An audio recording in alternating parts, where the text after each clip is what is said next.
Welcome back to Old School Sports and our OOTP 23 playthrough of the Kansas City Royals. We are at the midway point of the 2027 season. Royals are in first place in the American League Central with a 46-34 record. Going to have a busy month of July ahead of us with international amateur free agents, the amateur draft in the United States, and the trade deadline. This is probably the last year for this group of Royals to be together. We're facing a bit of salary pressure next year when we're projected to have our salary go up by about $20 million, largely driven by some players who are going to be making some very big money in arbitration because of their good performances. So definitely going to be the last season with this team together. So the hope is to hopefully continue on the route that we are on now, easily make the playoffs, and then see what we can do when we're in the playoffs. Been in the playoffs each of the last two seasons, but have not won a playoff series yet. So the first goal is going to be to make sure that we can actually win a playoff series.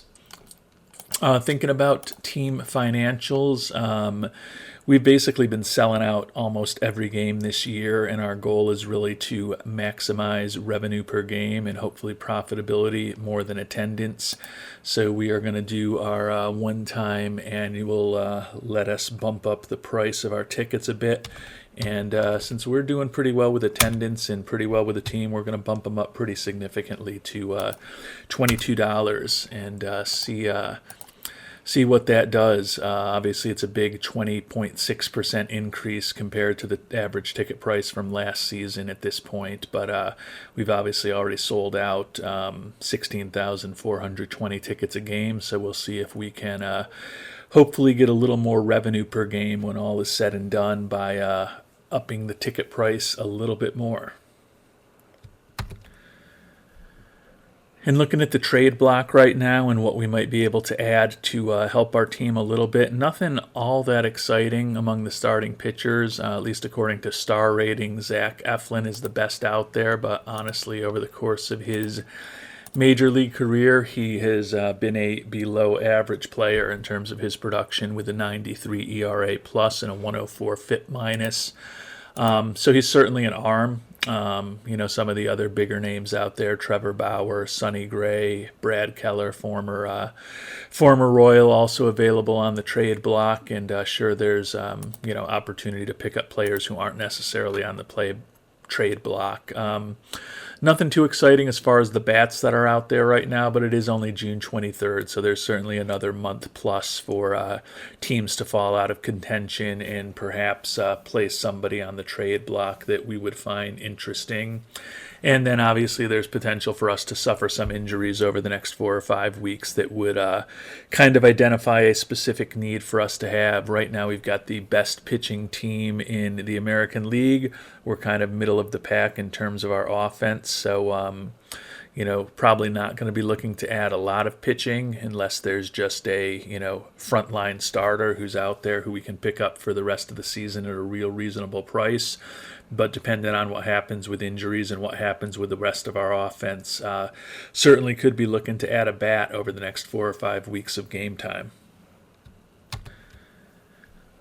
And our longtime second baseman, Nico Horner, whose contract is up at the end of this year, just asked us about an extension again. He's now looking for over $21 million a year for 4 years. He has been a really good player for us. You can see he's won 4 Gold Glove awards for us and been a above-average bat. Great influence in the clubhouse, but we recently brought his expected replacement up to the major leagues with Bobby Witt Jr. Being placed on the IL, and we do anticipate that next year Ricardo Cabrera is going to be our starting second baseman. Obviously a small sample size at this point, but in his first 9 major league games, he's batting .357 with a 160 OPS plus, 159 WRC plus. Certainly doesn't look like he has a batting profile where he's going to continue to be that productive, but think his bat could ultimately be a little better than Nico Horner's, even though his glove is not likely to be quite as good as Horner's has been for us. And right after asking about an extension, Nico Horner got banged up, going to be out for about 4 weeks with a sprained ankle. So hopefully we can get Bobby Witt Jr. back shortly, because the injury list is starting to build up a little bit. Bobby Witt Jr. Still trying to recover from that knee tendonitis. Sal Frelick out with a sprained ankle, and now Nico Horner with a more serious injury than either of them is going to be out for about a month. So we will bring up another infielder from the minors to hopefully help with our depth, and maybe a chance for, if we don't bring Melvin Moreno up, to be a defensive player. Orlando Arcia, kind of a more established player who we signed to a minor league contract in February. Hitting pretty well, 284 down in AAA. He may be the answer. The only other option would be Lucas Ishmaeli, who was our #1 draft pick several years ago. Just recently moved up to AAA, and he is hitting 345 there after batting 323 down in AA. Not quite as good defensively, clearly. So we are probably going to hold off on giving Ishmaeli his first major league action, and going to bring up Orlando Arcia to hopefully help us give a little depth in the infield over the next few weeks. It'll be interesting to see what the proposed lineup from Byron Nichols is with Arcia up, and that does allow Jose Barrero to get into the lineup at second base. Ricardo Cabrera, the youngster, going to still play third for Bobby Witt Jr. Jose Barrero, who we picked up in a trade in the offseason as our hopeful super utility infielder, is going to get some regular playing time for a little while now. Can see not batting all that great, just a 216 average and 97 at-bats so far this year, but hopefully with some regular playing time over the next week or two, maybe the bat will get going a little bit. And we've got some pretty interesting top amateur international free agents this year. Bernie Salinas, our scout views him as a 5-star prospect, the young catcher. He's durable, which is great. Obviously looks like he could develop to have an excellent bat. Solid personality with good adaptability and intelligence. The issue is doesn't look like he's ever going to be a really good defensive catcher. And he doesn't have a position to play, so he is a pure DH. But obviously with that bat, if it develops as expected, the Terminator could have a nice major league career ahead of him. Willie Flores, shortstop, also looks like he could have a really good bat, good personality with high adaptability and work ethic. He's listed as a shortstop right now. Obviously, looking at that range and arm, to me, he profiles more as a third baseman, but looks like he could play a lot of different positions with some level of competence, and he could even be a adequate outfielder. He's got potentially nice range, good arm. Will make a few errors out there, unfortunately. And then Jose Pichardo, another really nice bat, another good personality. Not as good defensively, though. At best is a left fielder, and a average to adequate left fielder at best defensively. So I think we're going to go make a $5 million offer to Willie Flores. Like kind of the defensive versatility, good work ethic. We'll see whether we're able to bring him on board. He's only looking for 4.6, but not going to mess around. Offer him the full $5 million and see if we can bring Mr. Flores on board to the Royals organization. And we did fortunately get Willie Flores signed, so he will be helping our minor league system hopefully within a few years. Going to be sending him to the international complex for the time being. Taking a quick look at our minor league system, still kind of middle of the pack at this point. We've traded away a fair amount of prospects over the past few years, but we are investing heavily in player development as well as scouting, so hopefully we can start moving back up in the rankings over the next 6 to 12 months.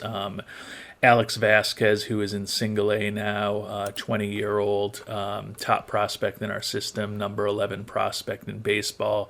Looks like he could have a outstanding bat.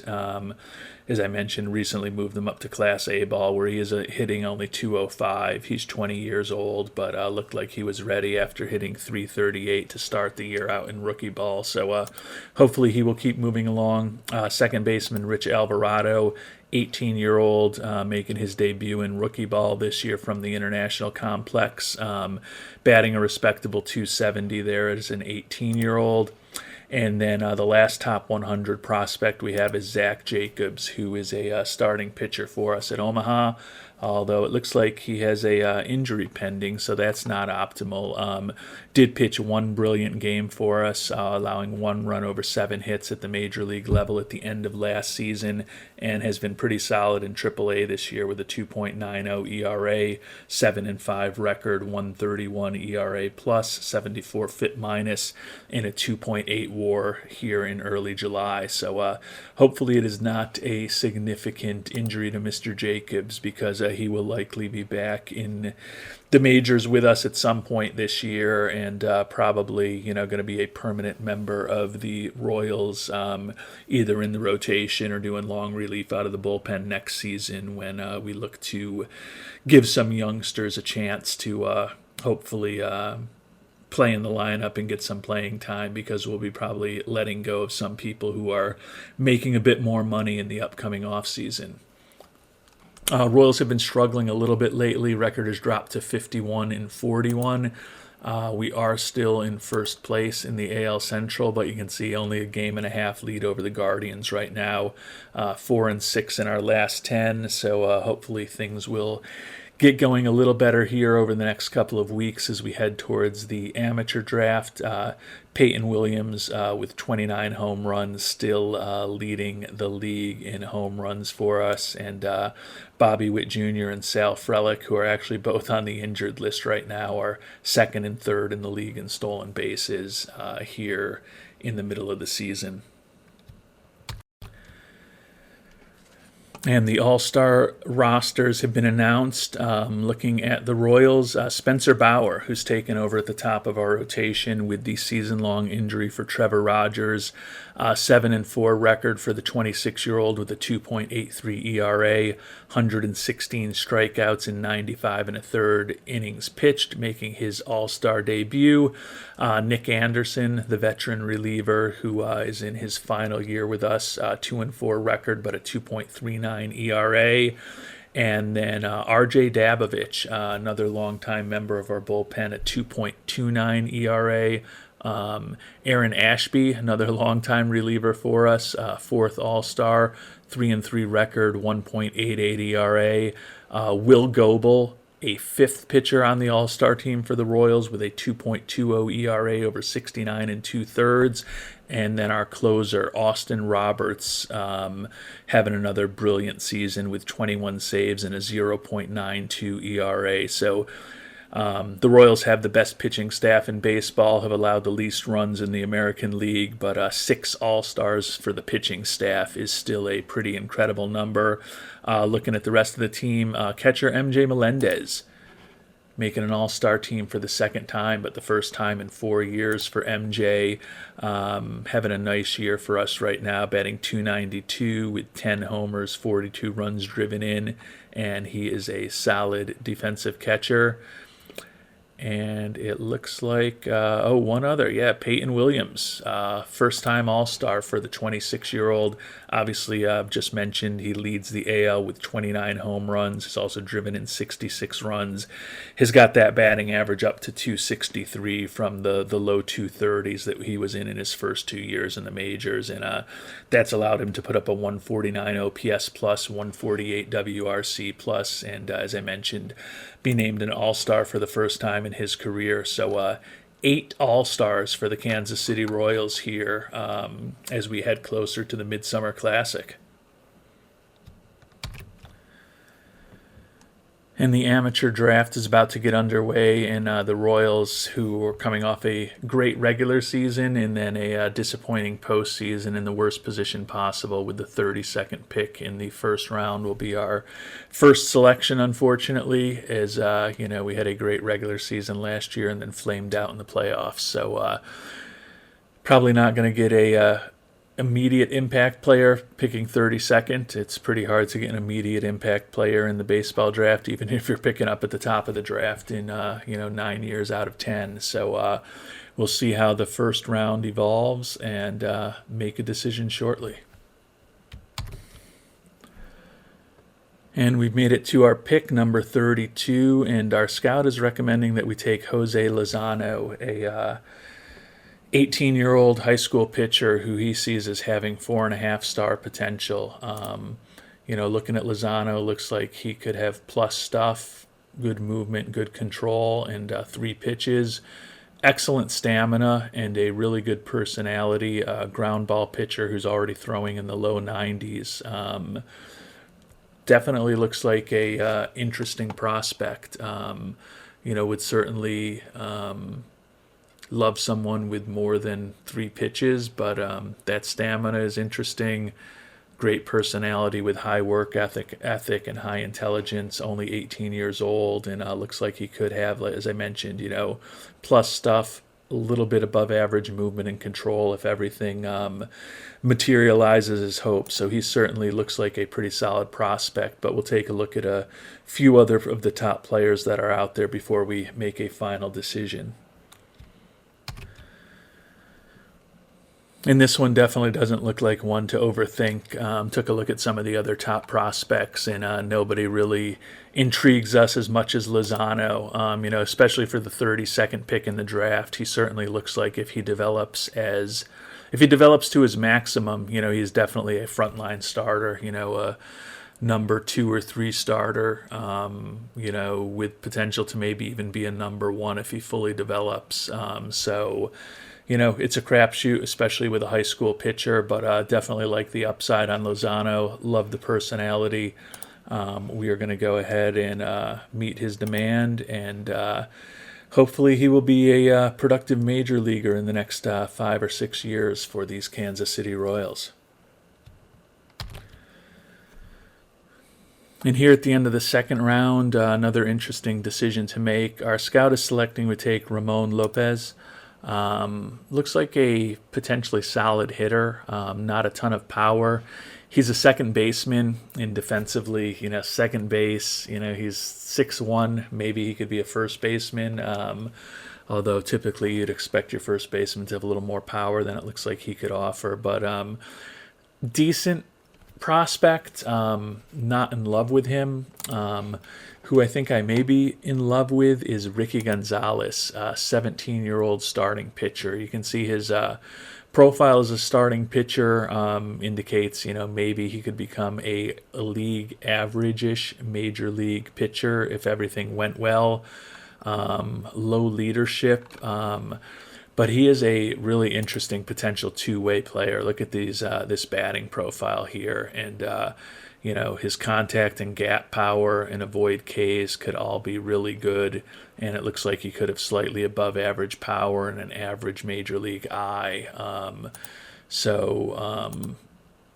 He's an outfielder / pitcher, but can't play catcher and can't even play infield. But I like the durable as far as his injury proneness, and again, I think best case scenario, he's kind of a 5th starter or a reliever in the majors, but with that potential bat, I think he could potentially be a pretty decent outfielder. So I think I will roll the dice and pick Mr. Gonzalez here, and we'll probably play him as a two-way player, at least initially in the minors, probably out of the bullpen, and then outfield,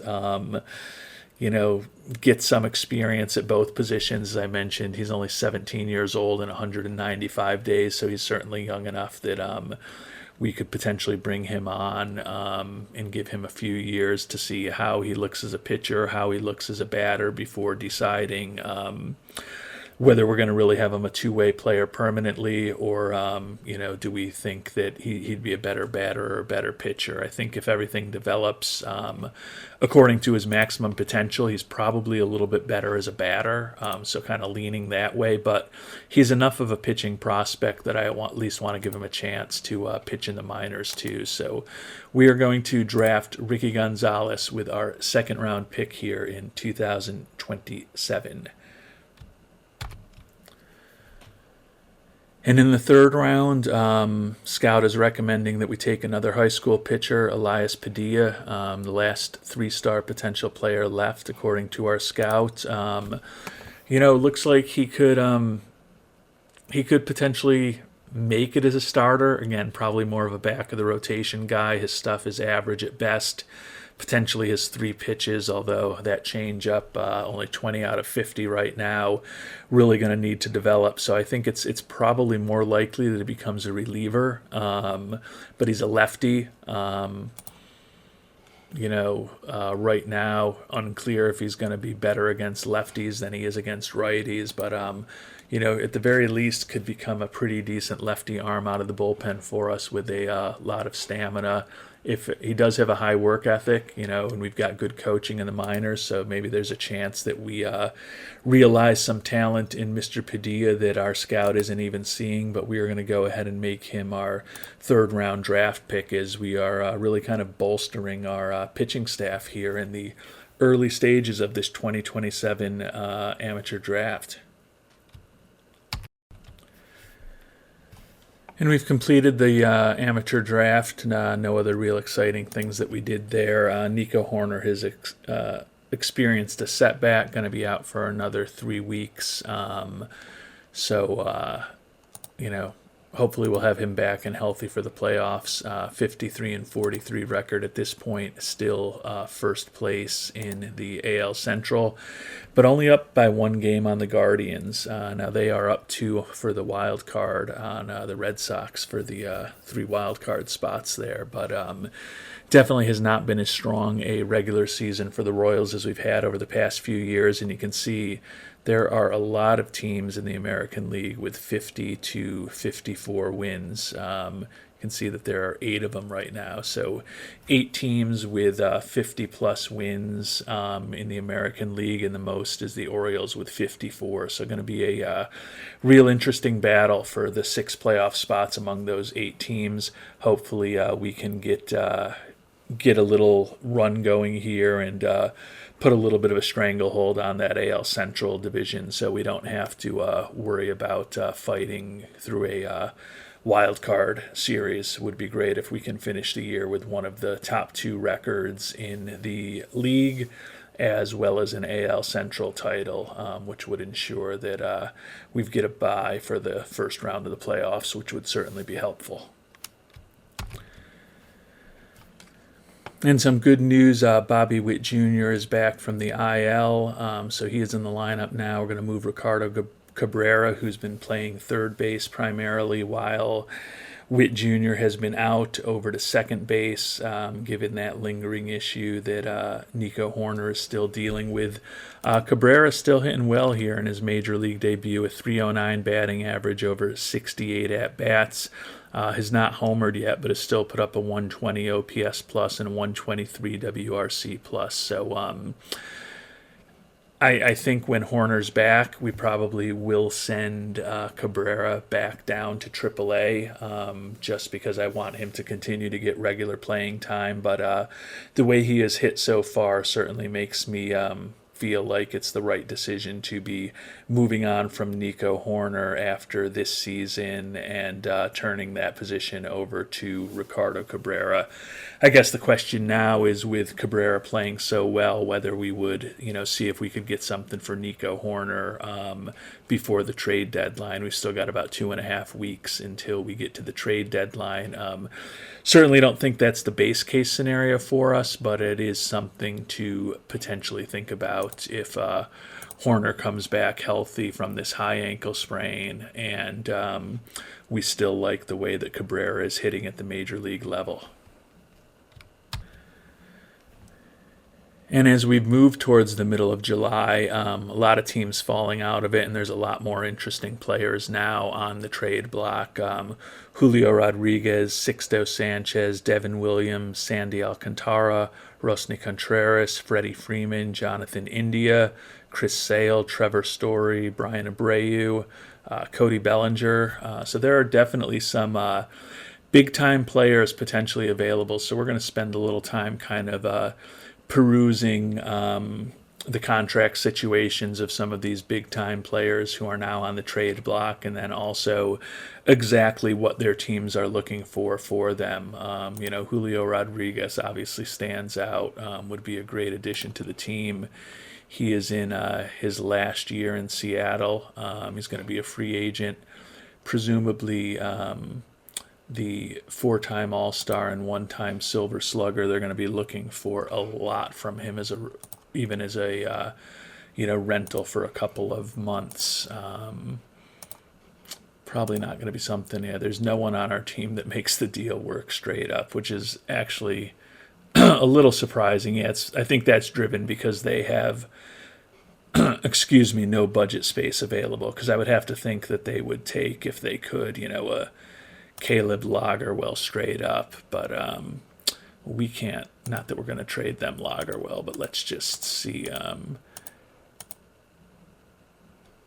if they retain some money from Rodriguez and we offer them Caleb Lagerwell. Their reaction is a yawn. So they'd want two of our top. Actually, they'd want both of our top starters, with Trevor Rogers being out and Caleb Lagerwell and Spencer Bauer. So doesn't look like we're going to be able to piece something together for Mr. Rodriguez, unfortunately, but hopefully we can add someone who will help us down the stretch. Looking at our financial situation, we've got the ability to take on about $4.5 million in contracts at this point. So hopefully we can work something out to help the team as we try to make this push for the playoffs here in 2027. You can see that even with the $2 increase that we recently put through in ticket prices, basically selling out just about every game. So probably could have gotten a little aggressive there, but we're not going to mess around with it again. Don't want to upset the fans, even though we'd really only be upsetting them in my imagination and not in the actual game.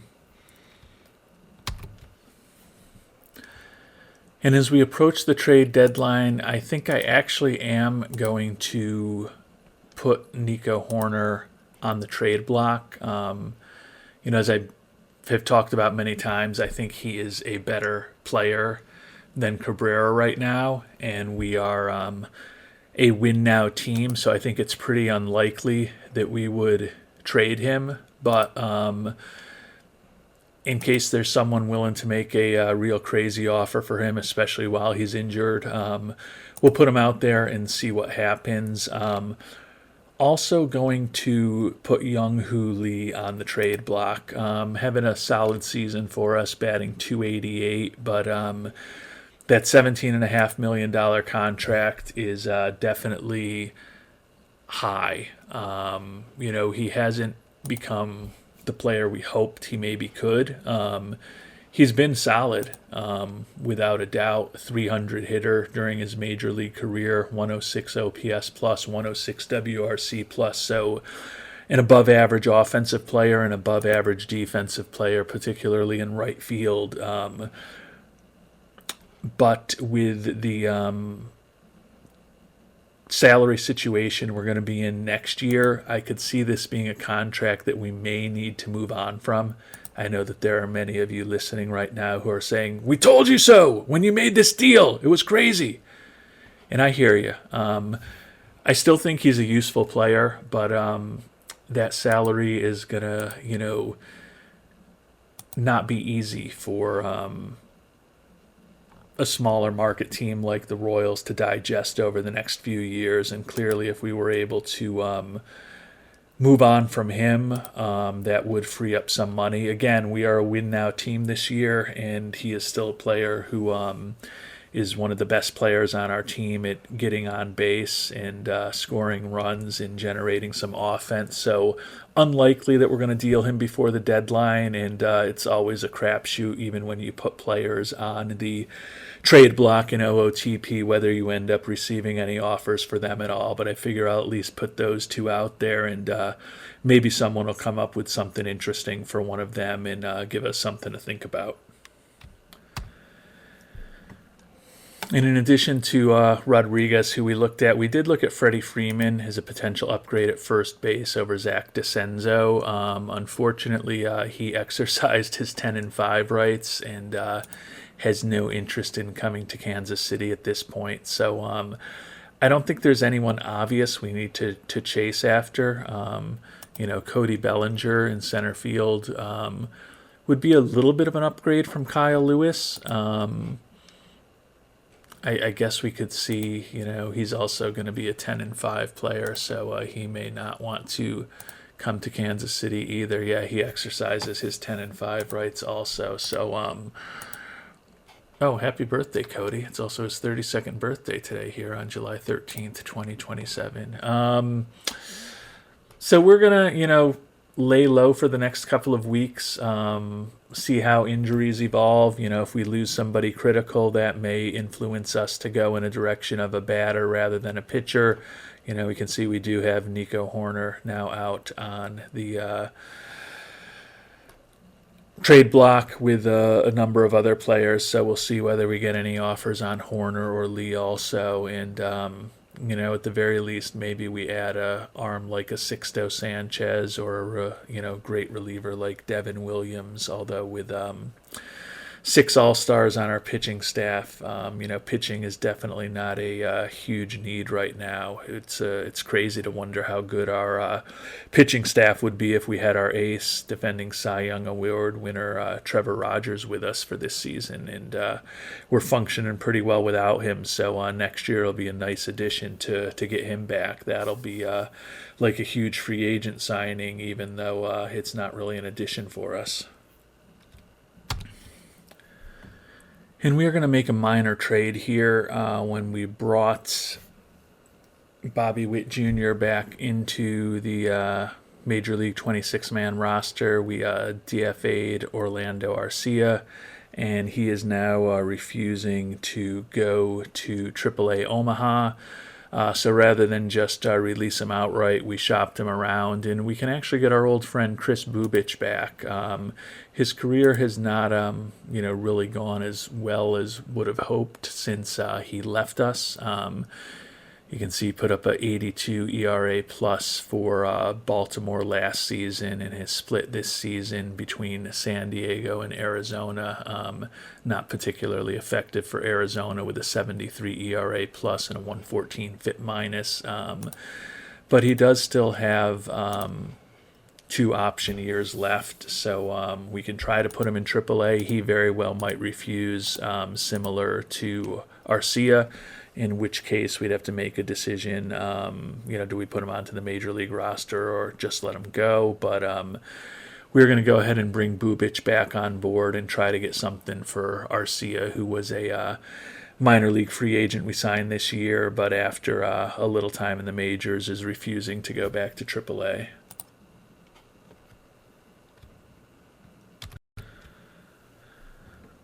And probably not surprisingly, Bubich is also refusing to be demoted, but at least we've got 7 days to think about things with him. Looking at our pitching staff, there's not an obvious spot for him. As I mentioned, we have 6 all-stars from our pitching staff.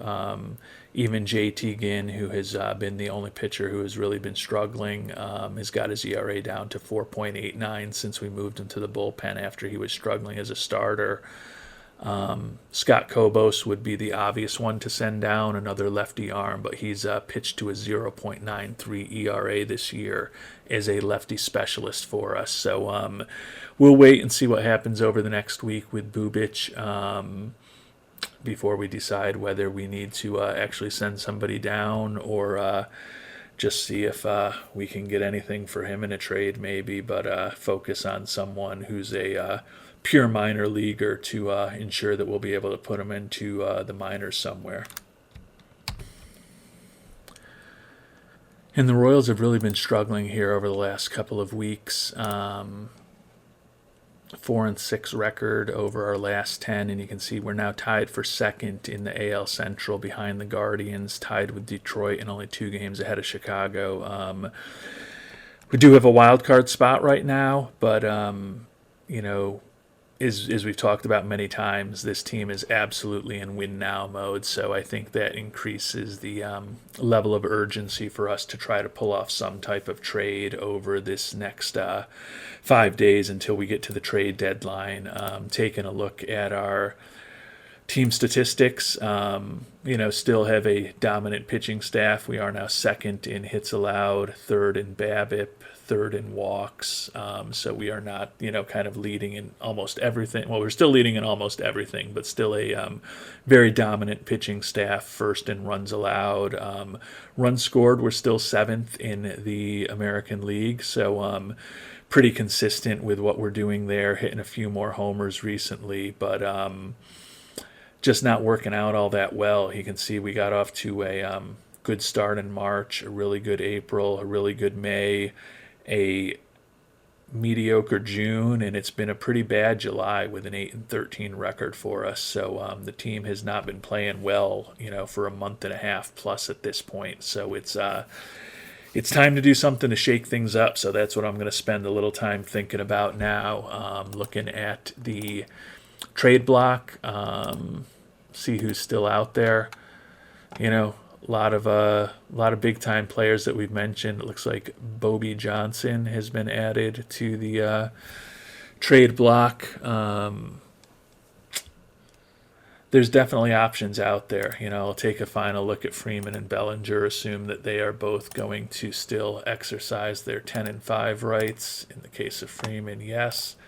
How about Mr. Bellinger? Yep, neither of them wants to join us, so that's unfortunate because they are both, players who I think have bats that could help us, but they do not want to leave Los Angeles for Kansas City, unfortunately for us.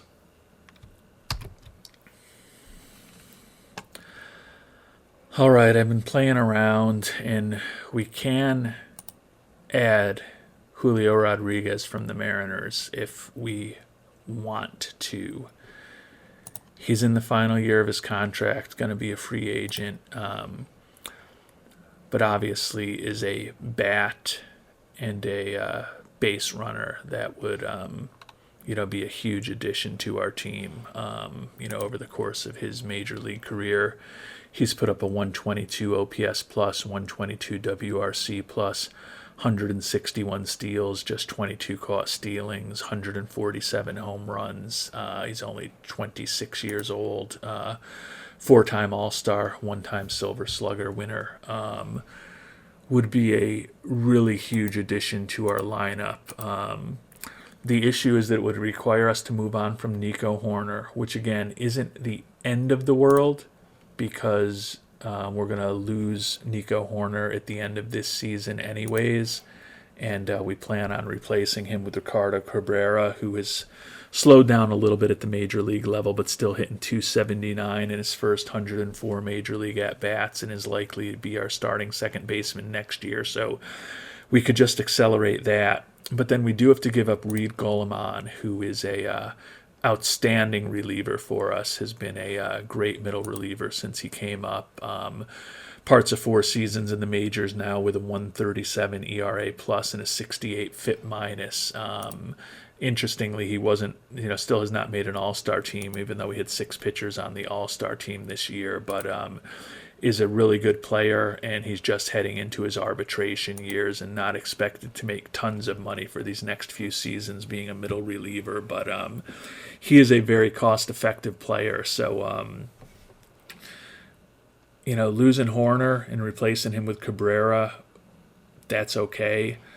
Losing Goleman out of the bullpen isn't optimal, but that would allow us to bring Chris Bubich up to the major league level.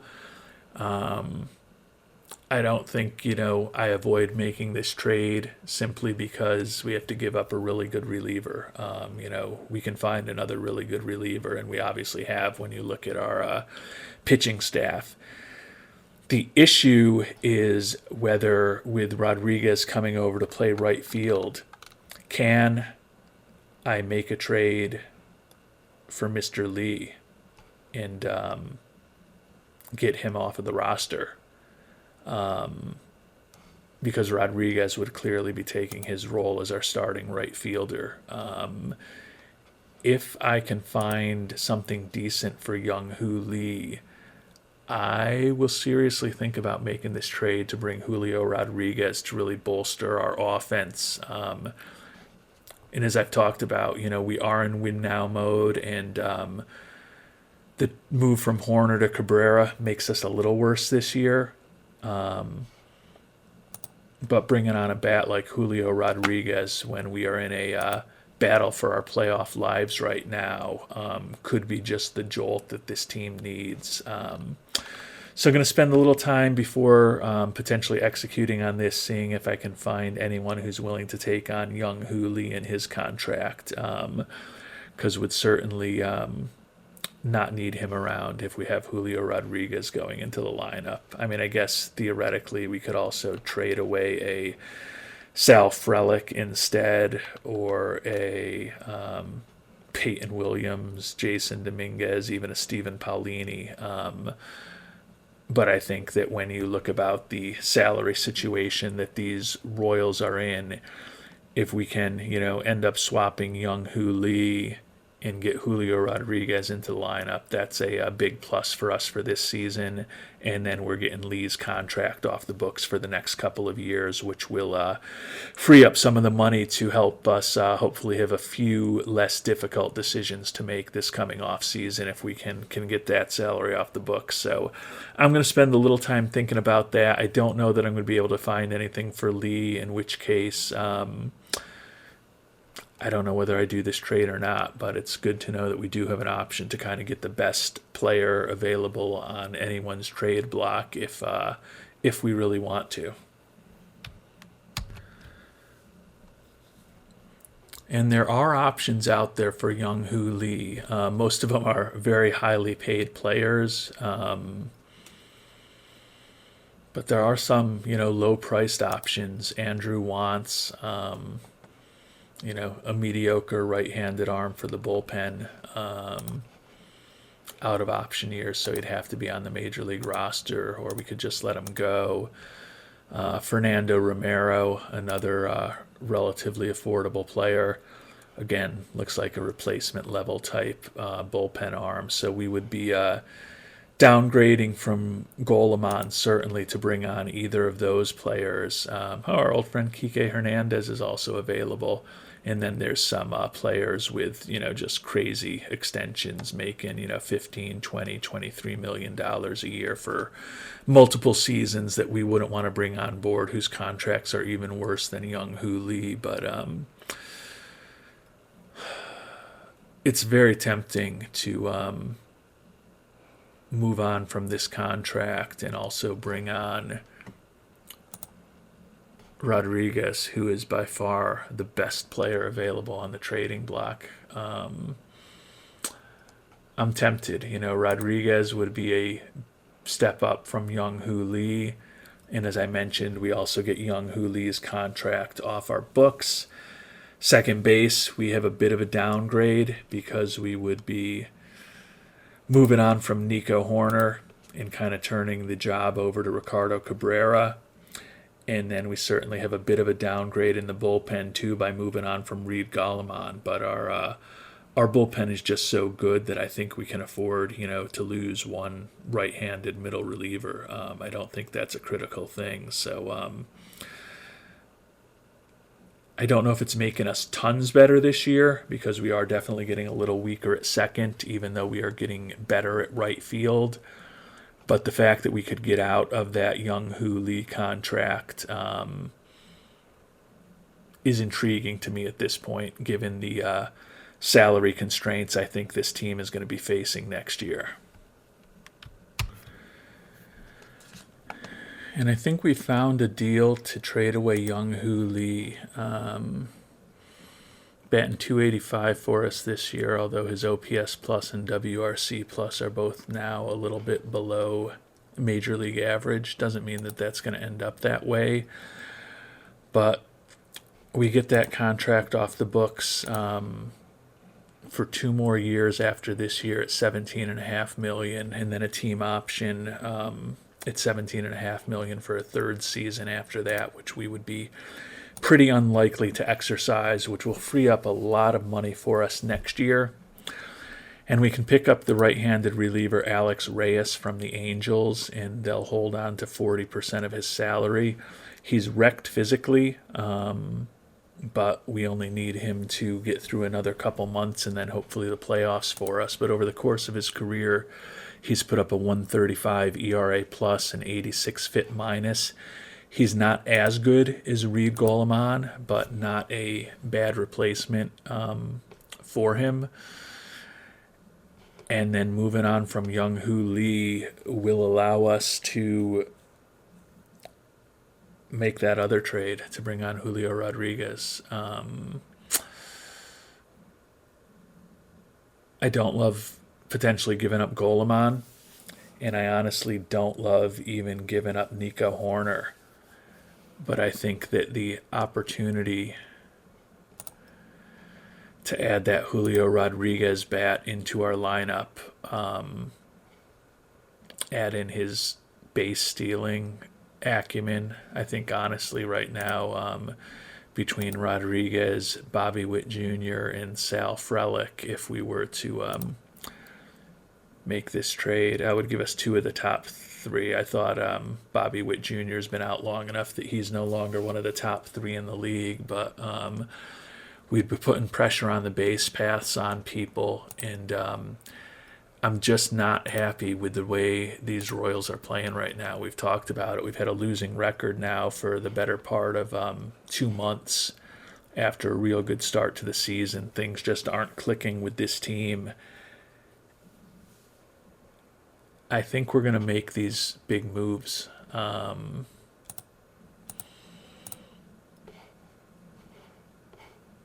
Reyes is a decent replacement for Goleman. Not as good, admittedly. Cabrera is not as good as Nico Horner, especially defensively, but the upgrade from Young Hoo Lee to Julio Rodriguez is pretty significant, and it also lets us get out of this Young Hoo Lee contract before it becomes a total potential albatross for us. So our offense is going to be better because I think Cabrera is probably a better hitter than Horner at this point. Rodriguez is definitely a better hitter than Young Hoo Lee. We're going to lose a little bit defensively going from Horner to Cabrera, and we're going to lose a little bit in our bullpen moving on from Horner. But I think this is the right move, definitely for the long term, and I think we've got to shake things up to get this team playing better baseball, and adding a bat like Julio Rodriguez into our lineup is the way to go. So I am going to, they won't take a penny more than 40%, so that's fine. I'm going to go ahead and complete the trade of Young Hoo Lee for Alex Reyes. Fans not happy that we have moved on from Young Hoo Lee, and you can see that had dropped fan interest, I believe, 4 points from 69 to 65, although I don't know exactly what it was beforehand. But be patient, Royals fans. We've got a big-time player that we are going to be bringing on board shortly who will make you forget all about Mr. Young Hoo Lee.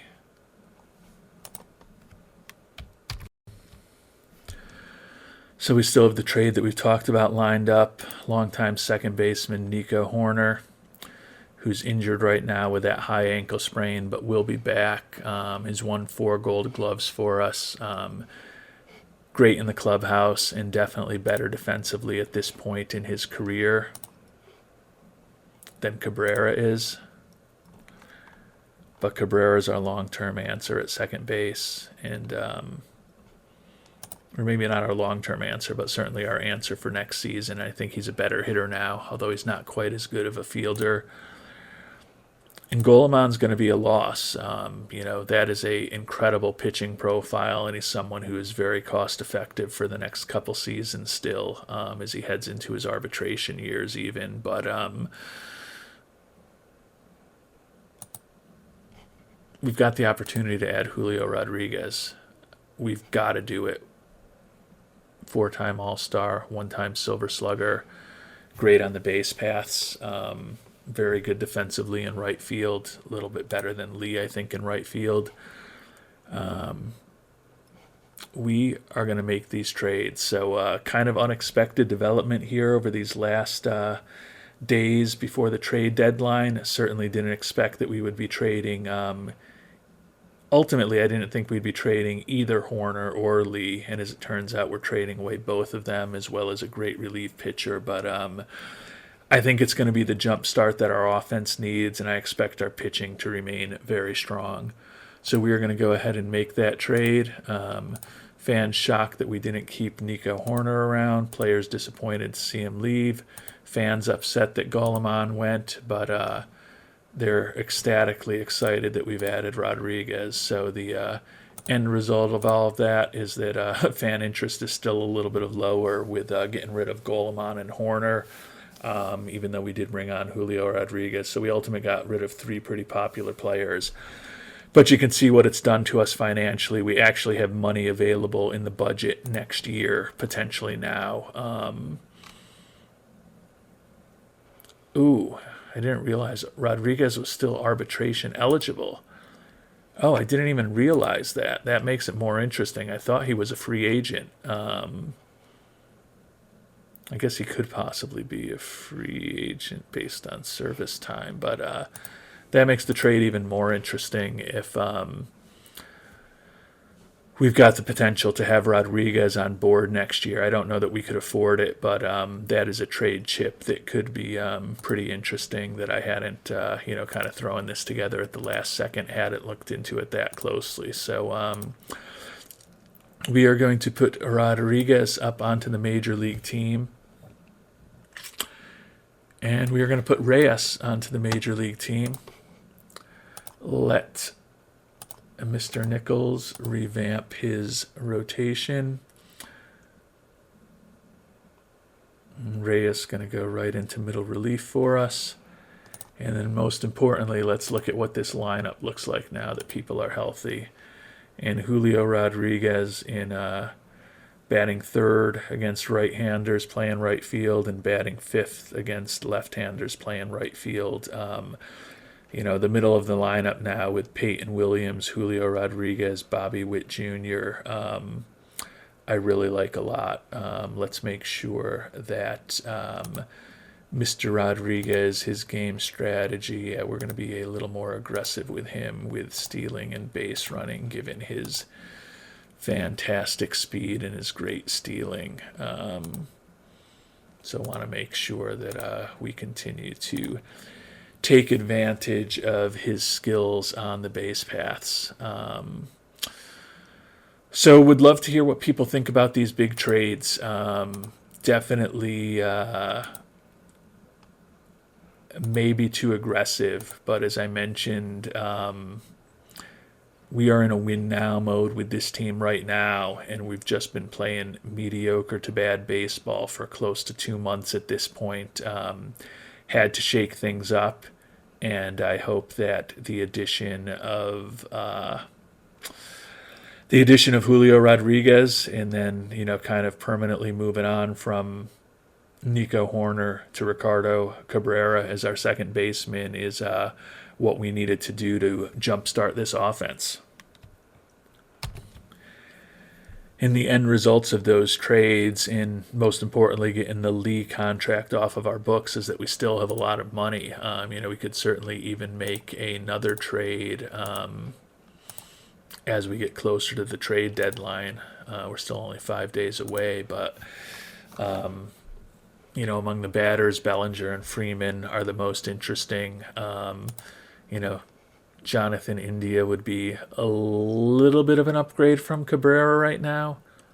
Not quite as good defensively as Cabrera, but could look into that. Trevor Story, similar situation, would also be a little bit of an upgrade from Cabrera. So I guess I could look to bring on one of those two guys as our second baseman, send Cabrera back down to the minors.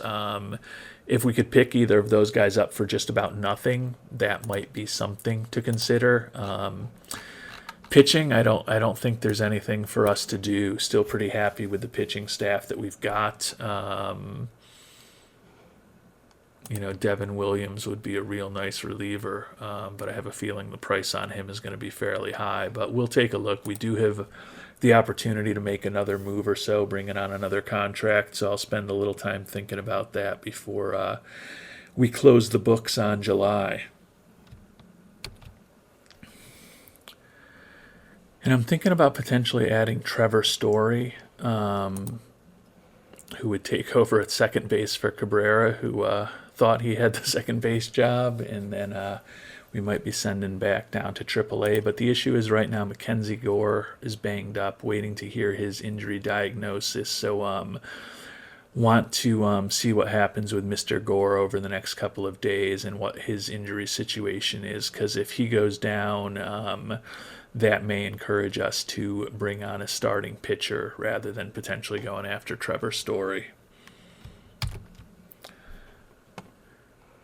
And Gore is going to be out for 5 weeks with shoulder bursitis, so definitely not optimal. We do have the option to move JT Ginn back into the starting rotation where he was brutal, but he has been better as a reliever. The other option, which we would really have liked to take advantage of, if not for injuries, would have been potentially bringing up the youngster Zach Jacobs, but he is out with a sprained elbow for another couple weeks. But he could be an option potentially to bring on if Ginn doesn't work out for us. But Gore is going to the injured list now, but at least it's only a 5-week injury, hopefully, and that does allow us to potentially put Bubic onto the major league roster for at least a day, and then we may need to waive and DFA him again if we decide to make a move for a pitcher. Interesting, Will Goebel actually. Oh, but Will Goebel's only probably going into the pitching rotation. Actually, we could give Goebel a chance. He started 2 games for us this year. He's pitched really well, did make the All-Star team, as we talked about earlier in this episode. So, Ginn wasn't going to go in there because I still have him slotted as a reliever, but kind of like getting a lefty arm into the bullpen to replace Mackenzie Gore and keep us with one lefty in the rotation. So we'll give Goebel the opportunity right now, and now we just have to figure out, do we want to make a trade for a pitcher, make a trade for a second baseman, most likely Story, which would give us a little more offense this year than Mr. Cabrera in all likelihood, or do we just kind of hold tight with what we have at this point? And we've made it till the trade deadline. Still a game and a half out behind Cleveland, only half a game ahead of Detroit, and we are the tied for the second and third spot in the wild card with the Yankees, but only up by half a game on Boston. As I mentioned, it's a 8 teams fighting for 6 playoff spots here in the American League. And actually, it's more than that. It's just incredibly tight. There are 10 teams with over a 500 or better winning percentage in the AL right now.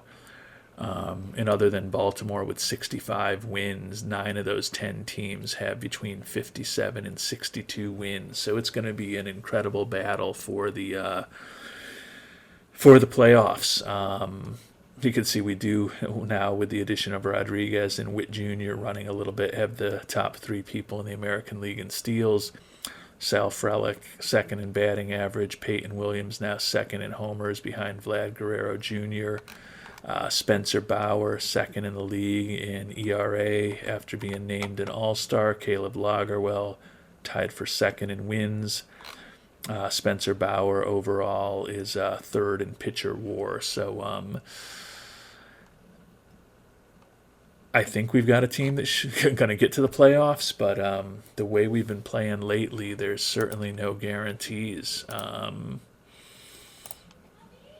11 and 15 for the month of July after a 13 and 14 June. So feel like we still may need to make one more move. And I think I found a move where we can bolster our pitching staff. We can pick up starter Zach Willeman from the Red Sox. He's actually not really a starter. You can see he's only got 40 stamina, but he kind of is a starter. Kind of is, kind of isn't. He has started 110 out of 173 major league games, putting up a 112 ERA plus, 96 FIP minus. So he's been a better than average pitcher. Pretty nice profile, really good stuff, acceptable movement, acceptable control, 3 nice pitches. They're willing to hold on to 70% of his salary, and all we have to give up is Melvin Moreno. I've talked about on many occasions how much I love Moreno's glove. He just doesn't hit that much, looking at his career at the major league level. A 238 career hitter, over 362 at-bats, 69 OPS plus, 66 WRC plus.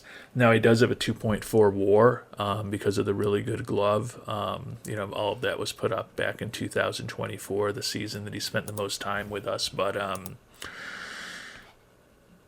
the opportunity to add a pitcher like Willeman, who's actually heading into arbitration, could be a $6 million tag next year, which we may or may not have enough money to bring on, but that's a really nice arm. And he's actually a player who was in our system. He was a Rule 5 draft pick back in December of 22. We didn't protect him, and we lost him, so kind of bringing him back home. You can see he was in Omaha for us in that 2022 season and put up a 5.40 ERA as a 26-year-old, and we didn't bother protecting him. And the Red Sox put him right in the majors, and he's been a pretty productive major league pitcher since then. But I think the opportunity to bring him on board is something that we need to go ahead and do. So we're going to bring Willeman on to bolster our pitching staff. And you can see, at least according to manager Brian Nichols, Willeman slots in as our number 2 starter behind Bauer, but ahead of Lagerwell. So that will move Will Goebel back to the bullpen for the time being. We'll see what happens with Mackenzie Gore, but I think that for a win-now team, as much as we've loved Melvin Moreno's glove, we've always struggled to get him playing time given his bat. So to add an arm like Willeman for a win-now team, I think is just a decision we had to make. And then the last decision we have to make as we head to the trade deadline is whether to try to bring on a Jonathan India or a Trevor Story to play second base for us.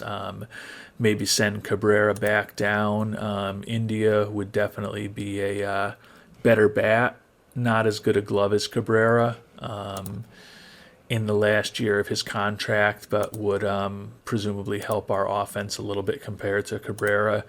Trevor Story, similar bat, making a ton of money, $25 million from the Red Sox, and then has a team option for $25 million next year, which we would presumably decline if we bring him on board. Looks like his defensive profile may be a little better than India's at this point. The question is how much of an upgrade over Cabrera is either of those guys.